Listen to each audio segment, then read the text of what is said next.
इधर मैं 10 साल से मैं अनवरत दिल्ली जो है ऑफिस की धूल फाँक रहा हूँ, दिल्ली की सड़क की धूल फाँक रहा हूँ। हर एक ऑफिस में जाता हूँ, वहाँ अपनी वेदना को व्यक्त करता हूँ बस। लेकिन बस वही हो गया कि हाँ ठीक है हो जाएगा। सन 13 से मैं लगा हूँ मान्यवर, और आज तक जब फाइल जब जाती है, लिखित कार्रवाई होती है तो उसमें वहाँ से भेज देते हैं, एक लाइन लिख देते हैं कि प्रदेश सरकार का प्रस्ताव होना चाहिए। ऑलरेडी प्रस्ताव 1-2 बार गया हुआ है यहाँ से। जनजाति के मुद्दे पे सन 70 से संघर्ष चालू हो रहा है। हाँ। तो उस समय कांग्रेस की सरकार थी उत्तर प्रदेश में भी और देश में भी। हाँ। तो कहा जाता है कि कांग्रेस सरकार आदिवासियों के लिए बहुत कुछ काम करती है, तो उत्तर प्रदेश में उसने क्या किया? अब उस समय जब 13 में गया हूँ, माननीय राहुल जी से मैं 2 बार मिला हूँ और उनसे अपनी वेदना व्यक्त किया। राहुल गांधी जी से? हाँ जी, हाँ, राहुल गांधी जी से। तो वहाँ से वो जब दोबारा हम गए, एक बार गए, उनको फाइल दिया, सब कुछ किया, दोबारा गए तो अपनी सेक्रेटरी को लगे डांटने, क्यों जी इनको दोबारा आना पड़ा? अरे मैं तो फुल घसा हुआ, आपका चल ठीक है भैया अब हो जाएगा। लेकिन 13 बीत गया, वहाँ पर क्या चर्चा हुई? अब यही तो पार्टी बंदी की बात हो जाती है ना। कहते हैं जो है कि वहाँ से प्रस्ताव जो आया है जो है इसका फायदा उसको हो जाएगा, इसको, यही तमाम राजनीतिक दांव पेच लगा हुआ। बाकी हमने क्या नुकसान किया है मान्यवर? ऐसे आपको फायदा बताएं किससे क्या, लोग कहते हैं किससे क्या फायदा, उसमें 22% मिल रहा है। हमारे समाज के नेता तक लोग कह देते हैं, जो हमारे समाज के जिनको जो है इस बात को उठानी चाहिए, उनकी बात सुनी जाएगी, लेकिन वो कुछ इस पर ध्यान नहीं दे रहे हैं। कहते हैं बताइए जो है 100 में अभी हमको 22% मिल रहा है, जिस अनुसूचित जाति में है इसमें 2% मिलेगा। इससे फायदा 2 ज़्यादा होता है, 22 ज़्यादा होता है। हमारे समाज के दुर्भाग्य, हमारे समाज के लोगों का, निरीह जनता का, कि ऐसे हमारे समाज के जिनको जो है सोचा जाता है कि हमारे समाज की बात को उठाएंगे, वो कहते हैं कि बताइए 2 ज़्यादा 22 ज़्यादा होता है। लेकिन मानिए अभी मैं बताऊँ 69,000 अध्यापकों की भर्ती निकली थी और जिसमें जो है 1133 सीटें खाली चली गई। एसटी की 1133 सीटें खाली चली गई, नहीं भरी। अब ये जो थे 10 जातियों का हुआ है सन 2013 में, कब हुआ था? 13 नहीं 2007-8 में हुआ था क्या, जिसमें बहुत थोड़ी संख्या में है, ज़्यादा संख्या कोलों की है। अब समझ में नहीं आ रहा है, कम से कम कोलों का कल्याण हो जाता तो इसका सीधा फायदा जो है सत्ता को मिलता। कोल समाज से तो कई लोग सांसद भी हुए, विधायक भी हैं। नहीं, वो बिल्कुल नहीं चाहते उनको। देखिए मान्यवर, मैं बताऊं साफ बात जो है, अब हमें कहने कोई गुरेज नहीं, बहुत नहीं छिपाया मैंने, इनकी खिलाफत मैंने नहीं किया, लेकिन मजबूर होकर के मैं 20 लाख आदिवासी कोलों की दशा, दीन दशा को देख करके उनको कहने के लिए 1-2 आदमी को वो ये सोचते हैं कि जब कोल जो है जनजात हो जाएगा तो हम चुनाव नहीं लड़ पाएंगे। अकेले अपना पेट भरने के लिए 20 लाख आदिवासी कोलों का गला घोंट रहे हैं कि हमारे समाज के अगुआ। तो मैं कहता हूँ कि इसके लिए मानक भैया तो जनजात की सीट क्या मिली नहीं है क्या? अगर 20 लाख जुड़ जाएंगे, चूँकि इसका जब प्रसीमन होगा तो अपने आप जो है 4 कम से कम 8 सांसद, 8 विधायक और 4 सांसद ऑलरेडी कोलों को हो जाएगा, जब इतनी संख्या जुड़ जाएगी तो। लेकिन अब क्या कहें, उनकी समझ का फेर है। 1980 में जब विश्वनाथ प्रताप सिंह, वीपी सिंह की सरकार थी उत्तर प्रदेश में, मुख्यमंत्री थे वो, क्या उस समय कोलों को जनजाति का दर्जा उन्होंने दिया था क्या? जी दिया था। क्या बताएं, उसमें कितने लड़के जो है हो गए थे, जहाँ पर कि 70-80% मेरिट जाते, तहाँ पर जो है 40-42% तक। भाई गरीब कमजोर हैं बेचारे, पढ़ने में कमजोर रहते हैं, तो मेरिट कहाँ से अच्छी आए उनकी? 40-42% पाने वाले कोल जो है बाबू बन के रिटायर हो गए हैं, बैठे हैं, रिटायर होकर चले आए हैं। कितने लोग फोर्स में गए हैं। इसमें एक और फायदा ये होता है कि इनकी कोलों की, आदिवासियों की हाइट जो है कम रहेगी, तभी चल जाएगा। कैसे हटाया गया? हाँ सर, ऐसा है ना कि कुछ राज्य सरकार उस समय मुख्यमंत्री थे, उन्होंने कर दिया था, तो राज्य सरकार का एक अध्यादेश जारी करते हैं जिसके लिए शायद 6 महीने या साल भर जो उसका समय रहता है उसका अपने आप निरस्त हो जाता है। यानी राज्य का विशेषाधिकार? हाँ, विशेषाधिकार से, लेकिन शायद अब वो भी नहीं है। मैंने पता किया, कुछ नेताओं से पूछा, वह कि नहीं पहले था अब नहीं है। नहीं तो एक मुख्यमंत्री अरे कुछ दिन के लिए, हाँ सुनिए, कुछ दिन के लिए ये मिला था, क्या कहती ये थे, सन 2005 में भी किया था, माननीय मुलायम सिंह के समय में 5 में हो गया था। और हमारी बहना जो है, क्या कहें उनको, जो है मायावती जी बसपा की, आती हैं साथ में, तो फर्स्ट पहला काम यही किया, कोलों के जनजाति का दर्जा खत्म कर दिया। मेरे पास रिकॉर्ड है, मैं आपको दूंगा, इसको मैं चाहता हूँ कि इसको भी आप पटल पर रख सकते हैं। वो जो रिकमेंडेशन गया उसका भी है और जो इसको काटे हैं वो भी है। कोल समाज से बहन जी को दिक्कत है। अब ये हमें क्या पता, हम तो कोई राजनीतिक आदमी नहीं हूँ। हाँ, लेकिन पता नहीं क्या है, वो जाने कि हाँ क्यों कौन सी लड़की थी उनको कोलों द्वारा। जब कोलों का अगर समझा जाए तो उसी ओबीसी 80 में जो 85-15 का नारा कहती है तो उसी 85 में तो कोल भी है। नहीं, यूपी में जैसे कांग्रेस भी प्रियंका गांधी के नेतृत्व में यहाँ पुनः सत्ता वापसी का इन्होंने अभियान चलाया। क्या कभी कोलों को जनजाति के मुद्दे पर भी इन लोगों ने बयान दिया? कभी नहीं दिया, कुछ नहीं दिया। मैं तो कांग्रेस कहूंगा कभी उन्होंने देखा ही नहीं इसको, किसी विषय में कोई विचार नहीं किया। मैं बता तो रहा हूँ कि राहुल जी जो है उनके, राहुल गांधी जी, उनसे मैं 2 बार मिला हूँ। अगर चाहे होते तो समय क्यों करते, उसी समय ताजा गया था रिकमेंडेशन 2013 में, लेकिन नहीं ध्यान दिया। तो क्या उन्हें नहीं पता है कि कोल समाज की यहाँ एक राजनीतिक ताकत भी है या ताकत है ही नहीं? हाँ, यही समझ रहे हैं लोग, यही समझ रहे हैं कि जी अब समझ कोलों में बहुत बड़ा आक्रोश आ गया मानिए, इसको समझ लीजिए आप। अब कोल अपने को समझने लगे हैं, पहले क्या जन्म नहीं करते जनजात क्या है, क्योंकि पढ़ाई लिखाई में बहुत पीछे हैं अभी, तो नहीं तो कि अब उनको जानकारी हो गई है कोल जात को, जनजात मतलब जनजात से कितना फायदा उन्हें मिलेगा जब से कि ये 1133 सीट खाली चली गई अध्यापकों की। नहीं, जाति जैसे जाति आधार पे जिन्होंने राजनीतिक पार्टियां बनाई हुई है, या जाति आधार पे जो लोग सत्ता में भागीदारी के सवाल पे लड़ रहे हैं और सत्ता में भागीदारी कर भी रहे हैं, चाहे वो राजभर हो, चाहे अनुप्रिया पटेल जी हो, चाहे बहन जी हो, या अन्य समाज के लोग हैं, जाट समाज के लोग हैं, तो कोल समाज में सत्ता की भागीदारी को लेकर के चेतना कहीं दिखती नहीं है, क्या कारण है? अच्छा, वही बताया मैंने ना कि अभी बेचारे समझ ही नहीं पा रहे हैं ना उस चीज़ को, लेकिन अब सबको समझ आ गया है इसका जो है पूरा। अब हम लोग इकट्ठा होकर के अब उसके बाद जैसा होगा उस प्रकार से जो 20 लाख की आबादी है आदिवासी समाज की, लगभग कई विधानसभा और लोकसभा में इनकी बहुलता है, तो क्यों ऐसी चेतना नहीं बन पा रही है कि ये राजनीति को प्रभावित कर पाए? नहीं नहीं, वो हो गया है, ऐसी बात नहीं है, समझा ना। अब इसको जगाया जा रहा है ना, जागृति पैदा की जा रही है। और जहाँ जाएंगे कोल समाज पूरे इकट्ठा होकर जाएंगे। हम किसी पार्टी या किसी उसकी बात नहीं करते हैं, जितना हमें विश्वास होगा कि हाँ वाकई यही हमको जनजात का दर्जा देंगे, उसी को हम लोग उससे सपोर्ट करेंगे। नहीं, क्या कोल समाज में राजनीतिक चेतना का अभाव है? हाँ हाँ, यही बात है, हाँ राजनीतिक चेतना का अभाव है। और एक बताएं आप क्या कहें, जो है बेचारे जो है बस एक 5 साल के बाद उनको समय मिलता है, कुछ इधर उधर जो है तमाम बातें आप समझ ही रहे हैं, उसको मैं कहना नहीं चाहता आपके सामने कि थोड़ा बहुत एक लोभ में फंसा करके कुछ इधर उधर अपना दे करके कुछ लेविन चूस, हाँ कहते हैं तो इसी में मोह गए हो।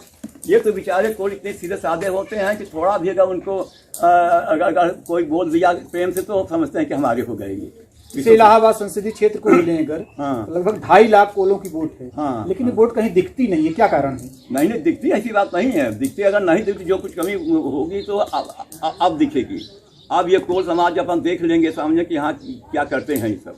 अकेले 90,000 वोट हमारे कुराव विधानसभा में है जी, लेकिन जो है जनजाति के मुद्दे पे अभी ये अपनी ताकत नहीं दिखा पा रहे हैं। हाँ नहीं दिखा पा रहे हैं, लेकिन चूंकि वो अननोन है, ज्ञानी हैं, उतनी समझ नहीं उनके अंदर है, बेचारे मजदूर हैं, उनको क्या जो है वो तो कहते हैं कि भैया हम जो जैसे दादा बाबा बीत गया हमारा क्या है जनजात, क्या होता है अभी जनजात में क्या होता है पूछे नहीं तो कहते क्या है जनजाति। लेकिन पढ़े लिखे लोग अब लग गए हैं, अब चेतना जग रही है, और निश्चित है कि इनको समझ में आ जाएगा, जिधर चाहा जाएगा। अभी जनजाति के मुद्दे पे जो आपने और आपके साथी जो सचिव साहब थे, श्यामलाल जी जो दिवंगत हो गए हैं, आप दोनों लोगों ने सत्ता के गलियारों में भी चक्कर लगाया, किससे मुलाकात हुई आपकी इस मुद्दे पे? बहुत बढ़िया बात बोले, किससे कि महान हस्तियों से ये मेरा सौभाग्य रहा, और मैं तो धन्यवाद देना चाहूँगा कि बड़ी बड़ी हस्ती के लोगों ने हमारा मान सम्मान रखा कि मिले, इसी से हम बड़े धन्य हो गए। हमारे जिस समय जो है बताया मैंने 2 साल तक उनके जो राहुल जी थे उनसे मुलाकात हुई, बात हुई, और उसके बाद इधर जब से भाजपा सरकार बनी, कहते हैं डबल इंजन की सरकार है ये, तो उस समय मैं माननीय अमित शाह जी 2 बार उनसे मिला हूँ। इधर जब नड्डा हुए हैं जो है तो इनसे मिला हूँ, आश्वासन मिला है, फाइल दिया हूँ। और माननीय हमारे राष्ट्रीय महासचिव माननीय अरुण सिंह, काफ़ी सम्मान किया उन्होंने, लोगों से मिलवाया। और उसके बाद गृह मंत्री जी थे सन 2015 में, माननीय राजनाथ सिंह से मिला हूँ, बड़ा सम्मान किया उन्होंने, बहुत अच्छी बात बोला। लेकिन मान्यवर मैं कहता हूँ कि इन लोगों के एक इशारे की बात है। राजनाथ तो बीजेपी के राष्ट्रीय अध्यक्ष भी रहे, और ये माना जाता है कि नरेंद्र मोदी और अमित शाह के बराबर उनका कद है। हाँ हाँ है। बावजूद इसके उत्तर प्रदेश के वो मुख्यमंत्री भी रहे हैं। हाँ हाँ हाँ। लेकिन कोल समाज को जनजाति के मुद्दे पे वो क्या पीछे हट रहे हैं? हाँ, जब मुख्यमंत्री थे यहाँ पर उनसे मुलाकात किया था हम लोगों ने, तो वो बोले थे कि ऐसा है आप लोगों को विशेष दर्जा, क्या कहते हैं उसको, कि विशेष आप लोगों को फायदा दें जनजात अनुसूचित जात में जब थे, समझा ना, अति दलित, आज दलित की श्रेणी में रखा जाएगा। तो वो भी कुछ नहीं समझ में आया। और उसके बाद मैं कहता हूँ अब दलित का जो मेरा वाजिब हक है हमको जनजात का दर्जा दें। अब इसके लिए मान्यवर मैं तो उनको धन्यवाद देना चाहूँगा और उनके हम ऋणी हैं जिस भाव से मिले हैं। ये देखिए फोटो आप देखिए, ये फोटो है, फोटो 2015 में। फोटो तो ठीक बात है। हाँ हाँ। लेकिन फोटो में मुस्कुराते हुए दिख भी रहे हैं राजनाथ सिंह। हाँ हाँ हाँ। लेकिन समाज के लिए उन्होंने क्या किया अभी तक? आप बता तो रहे हैं, बस केवल बार बार केवल कोरा आश्वासन मिला, कोरा आश्वासन मिला। और इसे प्रमाण मैं इसको तो मान की पूजा करता हूँ। मैं इतना भावुक हो गया, देखिए कि ये जो है हमको बड़े प्रेम से मिले और मैंने कई बार उनसे प्रेम से मिले, वो तो अलग बात है। हाँ। लेकिन समाज का हित कितना सदा, ये सवाल है। नहीं, कुछ नहीं हुआ, कुछ नहीं हुआ। मैं तो कहता हूँ उनके लिए, तेरी एक नज़र की बात है, हम दोनों की ज़िंदगी का सवाल है, एक नज़र कर दें, इसमें देरी नहीं होगी। क्यों नहीं कर रहे हैं? अब वो जाने, हम क्या कहें, हम तो कुछ कह भी नहीं सकते उनसे। फिर वही सवाल हुआ कि क्या आपके समाज की राजनीतिक ताकत का अंदाजा नहीं उन्हें?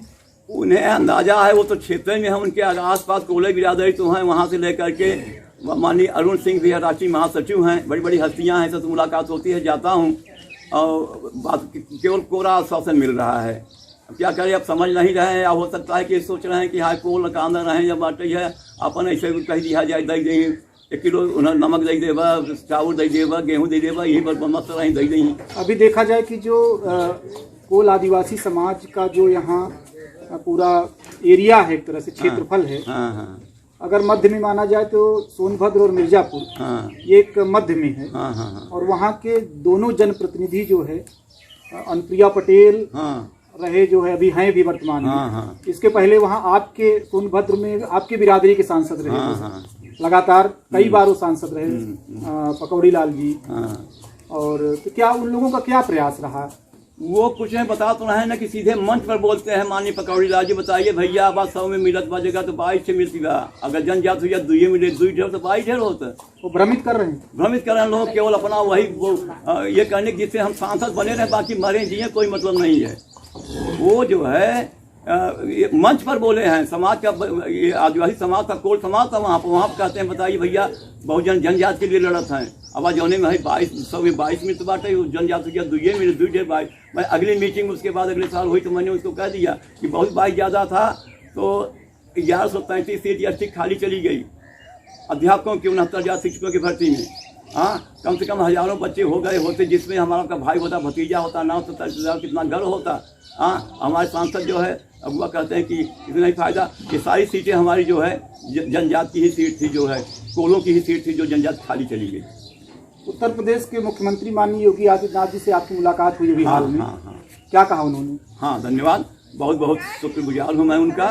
तो कम से कम हम उनका दर्शन करने का मुझे सौभाग्य मिला और मैंने उनको फाइल दिया और उन्होंने आश्वासन दिया है। आश्वासन के साथ साथ माननीय मैं राजमणि विधायक जी ने हमको मिला, उनके भी हम एहसानमंद है, जो कोलाम के विधायक हैं राजमणि जी, तो वही मिलाए थे और उन्होंने जा कर के बात कहा। मैंने उनको प्रणाम किया और वंदना किया, उनसे कोल बिरादरी अपने की व्यथाओं को मैंने सुना, बड़े ढंग से सुने, आश्वास भी किया उन्होंने और आश्वासन दिया और प्रमाण भी है उनके प्रयास में, क्योंकि वो वहाँ से फाइल भेजे समाज कल्याण विभाग 3 में, समाज कल्याण से गई तो संस्थान जो गोमती नगर भागीदारी भवन गोमती नगर में है, वहाँ से फिर रिपोर्ट आ गई है समाज कल्याण विभाग 3। अब वहाँ से जाती हम प्रमुख सचिव जो है उसको दे देते हैं और उसका उनका प्रस्ताव हो जाता है योगी जी का, तो हम दिल्ली भेजें तो दिल्ली फिर चलेंगे, जो है बात करेंगे। भारतीय जनता पार्टी के एजेंडे में जो है तो धर्म है और इस तरह के जो संस्कृति और इस तरह की चीज़ों को लेकर के राजनीति कर रहे हैं, हिंदू मुस्लिम और तमाम चीज़ें, तो कोल आदिवासी समाज को क्या वो अपने एजेंडे में लेने को तैयार हैं, जबकि सरकार लगातार बन जा रही है? अब यही तो अब हम कोलों का दुर्भाग्य समझे कि क्या समझे, हम तो ये आज तक मैं कई बार जो है माननीय जब दिल्ली जाता हूँ तो ये फाइल जो है माननीय प्रधानमंत्री माननीय मोदी जी के पास भेजता हूँ, एक मिलने के लिए, एक झलक मिल जाए उनसे अपनी वेदना, हमारी वेदना सुनने, लेकिन आज तक कोई जवाब तक नहीं आया। और ये जो बात है माननीय योगी जी की, तो वो अगर प्रस्ताव भेज देते हैं यहाँ से, बताइए कि सन क्या कहते हैं, मैं 29 सितंबर 2022 को मैं उनसे मिला था, तब से फाइल दिया है, उन्होंने फाइल भेजा और उसके बाद यहाँ शोध संस्थान से फाइल पहुँच गई है, पक्ष में रिपोर्ट गई है। आज 7-8 महीने का दिन हो गया, आज तक जो है समाज कल्याण अनुभाग 3 से फाइल आगे नहीं बढ़ रही है। क्या लग रहा है, कितनी उम्मीद है आपको कि कोल आदिवासी समाज को उत्तर प्रदेश में योगी जी जनजाति का दर्जा देंगे?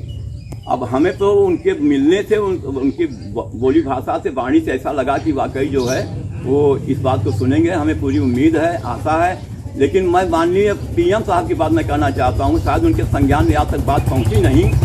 भोपाल के क्या कहते हैं, कौन सा भोपाल में है एक, वहाँ पर मीटिंग अभी 21 नवंबर को बिरसा मुंडा जन्मदिन मनाया गया था, तो वहाँ उन्होंने बोला था इन्हीं आदिवासी समाज के लोगों ने जंगल में आए एक राजकुमार को राम बना दिया, भगवान बना दिया, मर्यादा पुरुषोत्तम राम बना दिया। मैं इनके ऋण से ऋण नहीं हूँ, लेकिन मान्यवर की ये पता नहीं है कि जिस जगह के कोलों ने, वही चित्रकूट में 12 साल तक भगवान राम रहे हैं और पूरी सेवा को शामिल किया, सारी उनकी कुटिया छाना, तीर्थ धनुष लेकर रखवाली करना और कंदमूल ले आना, सब कुछ कोर्ट द्वारा कहे। अब 12 साल तक कोई न राक्षस मिला, कुछ नहीं। जब तक 12 साल अगर 2 साल और रह गए होते चुपचाप चले आते, कोई संग्राम न करना पड़ता, कुछ न करना पड़ता।